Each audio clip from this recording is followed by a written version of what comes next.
This house is incredible, valued at $1.5 million. But can we really afford it? You mentioned your dad helping with the down payment. Even so, it's too expensive. There's a limit, you know? While discussing a new home with my husband, he suggested an ultra-luxurious property costing over $1.5 million. My father agreed to help, but I was shocked by my husband's audacity. Somehow, we decided on a property to view, which was even more fantastic than its price. It has a large garden, perfect for barbecues. Wow, that's incredible. I'll go check out the garden. Ah, then I'll wait. It's this way. The moment my husband stepped out to the garden, I was pulled into another room by the real estate agent. As soon as we entered, the agent closed the door with a bang and immediately locked it. Confused and scared with my husband outside, I began to tremble with fear. I'm sorry for being so rude, but there's something I need to tell you. You should run away from your husband right now. His unexpected statement left me speechless, but the shocking truth he revealed next made my face turn pale. At the same time, I vowed to divorce such a husband. My name is Juliana, currently living with my boyfriend of 1 year. We've been dating with marriage in mind, known as a perfect couple among our friends. We're both over 28 but not yet married. Going out for drinks with friends might not be back until morning. But that's okay, right? I'll try to come back early, but if we get carried away, I might end up drinking all night. Once we're married, I can't do this, so let me have my last hurrah. Okay, all right, but don't drink too much and get wasted. I said this with a smile, sending him off. I really didn't want him to stay out all night and wished he'd come home on time. His words gave me the impression that we were close to marriage, and I couldn't argue with that. Still, lately, his frequent nights out have increased, and my dissatisfaction is not completely zero. Hey, I might get a rare day off soon. How about we go out this coming Monday? Sorry, I have work, but you always finish on time, and we can go after that. I'd often work late, so it's okay. I have plans to drink with friends after work. Really sorry, there's still a week until next Monday, and he already has plans for a drinking party. It felt a bit unnatural, and I was concerned that he wasn't making much time for me. Lately, whenever I suggest going somewhere on the weekend, he always finds some excuse to decline. If he's free, he's either too tired and wants to rest or not feeling well. Of course, I appreciated his intention to marry me and understood his desire to have fun before marriage. I was trying to be accommodating, but it doesn't mean I want to silently accept being neglected like this. But you haven't been making time for me recently. Can't we do something? I promised to drink with high school friends I haven't seen in a long time, and everyone's coming to New York, so next time, okay. Well, when he puts it like that, I can't really say no. I knew I was being swayed by his persuasive words, but I had this fear that if I pushed too hard, I might upset him and jeopardize our marriage plans.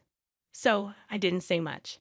I generally kept my emotions to myself, and even if I felt a little upset, I never became emotional. Being over 28, I think I was in a rush to get married. In hindsight, I should have been more discerning about my partner. Many of my friends were getting married, and I was fixated on the idea of marriage due to my age. By the way, what about us getting married? I want to live in a big new house after we get married, but we don't have much money yet.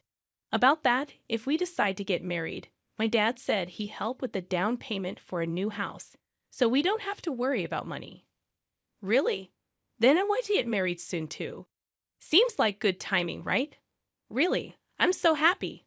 Although it wasn't a romantic proposal, if it even counted as a proposal, we decided to get married. For me, the fact of getting married was more important than the words of the proposal. I was just happy that we were going to get married. Finally, I was going to get married. I was relieved not to be left on the shelf. Of course, I loved him, so I was happy about marrying him. But I also felt a sense of security in acquiring the status of a married woman. So, I brought some brochures for new homes. How about this one? If we're getting a substantial down payment, we should buy a nice house. These are all over $1 million. Isn't that a bit too expensive? that your dad's putting down a significant amount, right? And your dad's a corporate executive. He's loaded. He'll splurge for our wedding gift, so this amount should be fine. Since we decided to get married, we immediately started looking for a new home. But it was around this time that his personality started to change, or rather, he started showing his true colors. Once I told him about my father's offer to help with the down payment, he started focusing only on ultra-luxurious properties. I understand the desire for a big house, especially considering our future children. We both have stable jobs, so managing a substantial payment is possible. However, it seems a bit presumptuous. It's too audacious to ask my father for such a significant amount. I think we can afford it, but it's not just about the money. It's too much to ask of my father. Wait a minute, are you saying your dad is more important than me? He doesn't spend much and has saved up a lot. We'll eventually inherit it all when he passes away, so it's better if he uses it now. He wasn't wrong. My dad isn't the type to splurge, and he does have substantial savings. But that's not the point. It's incredibly disrespectful to my still healthy and active father and just too presumptuous. He wasn't like this before we got married. What happened to him? It's like he married me for my father's money. You didn't want to marry me but my dad's money, right? That's not true. Don't get me wrong. We might have kids in the future, and we need space for your parents' care.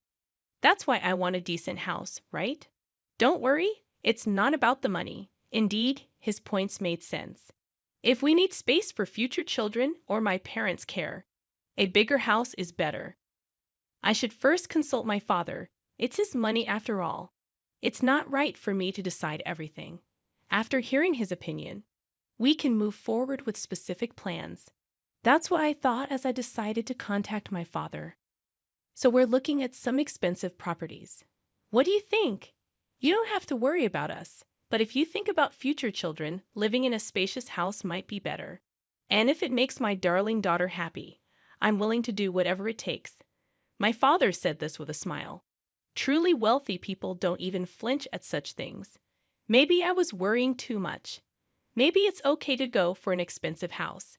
Seeing my father so relaxed made me think that, but I still felt it was too much to ask of him. However, it seemed my husband got carried away with my father's words and started bringing even more luxurious properties. This property is amazing. It's worth $1.5 million. Wait, we can't afford a place like that. But didn't you say your dad would help with any amount for the down payment? If that's the case, there's no problem. Even so, this is just too expensive. There's a limit, you know. Realizing there was no stopping him, I picked a few properties that I liked and decided to view them immediately. House viewings aren't usually this rushed, but if I left my husband to his devices, he would surely keep bringing higher-priced properties. Moreover, since we got married, he's become really greedy about money, and I couldn't control it alone. Not just that, his emotional state had become unstable recently, and any slight criticism would come back tenfold. So I really wanted to find a property we both liked quickly. All right, we'll go for a viewing tomorrow at 10 o'clock a.m., don't forget. Okay. All right, I'm heading out for a bit. Going out now. Where are you going? It's early tomorrow. Just for a drink. A friend invited me. Going out for drinks now. It's already past 10. Pam, we need to leave the house by 8:30 a.m. tomorrow for the viewing, meaning we have to get up around 7 a.m., and he's going out for drinks now. He'll probably come back late at night, and I wonder if he'll even wake up on time tomorrow. But if I say anything more, he'll just snap at me. Knowing that, I had no choice but to see him off. Really, he lacks common sense as an adult. He wasn't like this when we were dating. Was marrying him a mistake? I've been thinking that more and more recently. Please wake up. It's time. We'll be late if you don't hurry. The next day, as expected, he wouldn't wake up, no matter how many times I tried. When he finally did, he was in a foul mood. I don't know what time he came back last night, but he still smells of alcohol. He can't drive in this state. I don't have a license, so we have to take the train. This throws off all our plans, the worst start to our day of viewings. Wow, this is incredibly beautiful. As expected of a luxury home, it's on another level. My husband and I were both in a foul mood up until we got here, hardly exchanging any words. But once we stood in front of the property, all that grumpiness just vanished. It was considerably larger than it looked in the photos, and above all, it exuded luxury.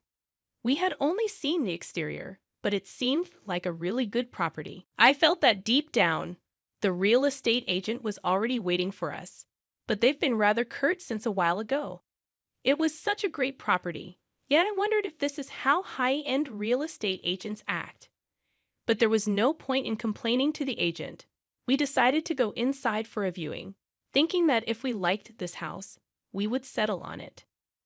This comes with a large garden where you can enjoy things like barbecues. Wow, that's amazing. I'm going to go check out the garden too. Ah, then I'll wait. This way.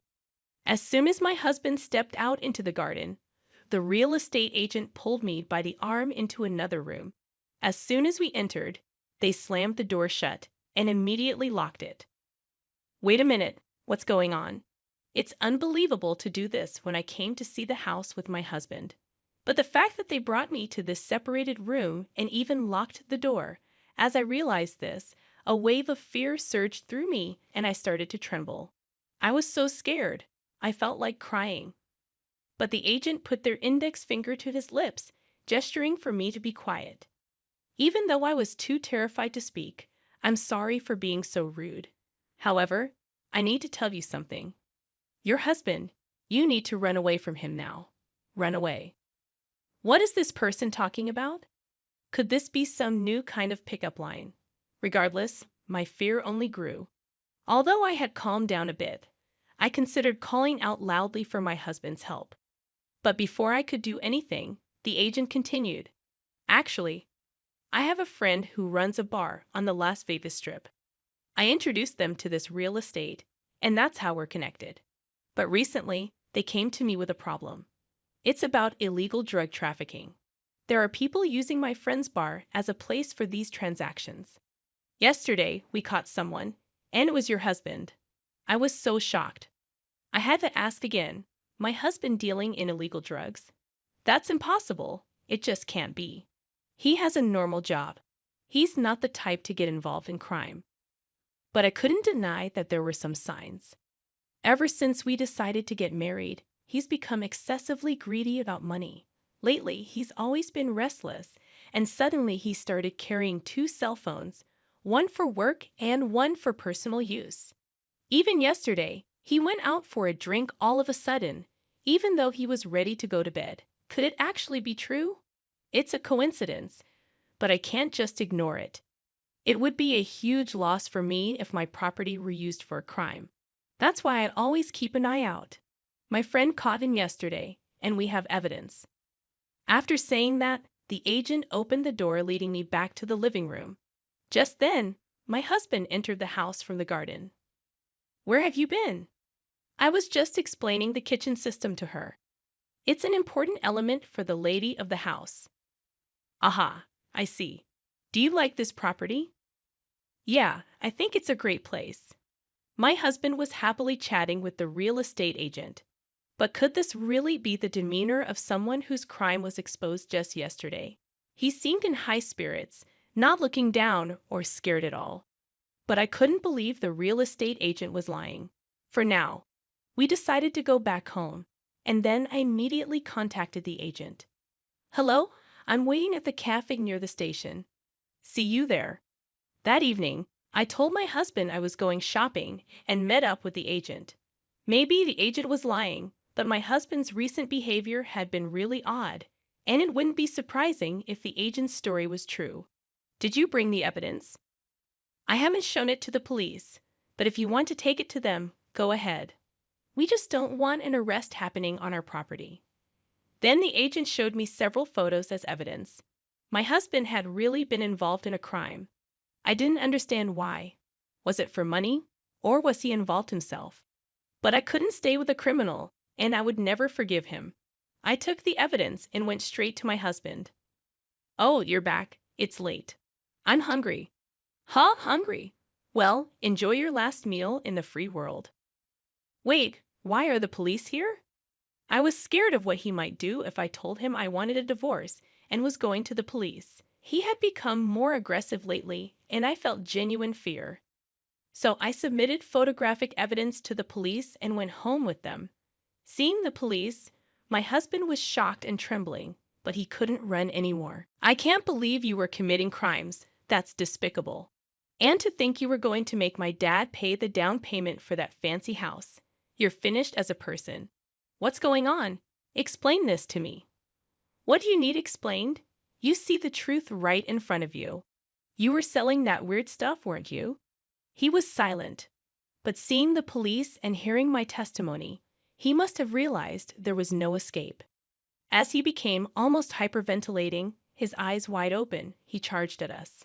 I was frozen, but the police who were standing by quickly subdued him. Hey, let me go! Hey, you! You're under arrest for the current offense. Even if I wasn't physically hurt, the crime was established the moment he tried to harm me.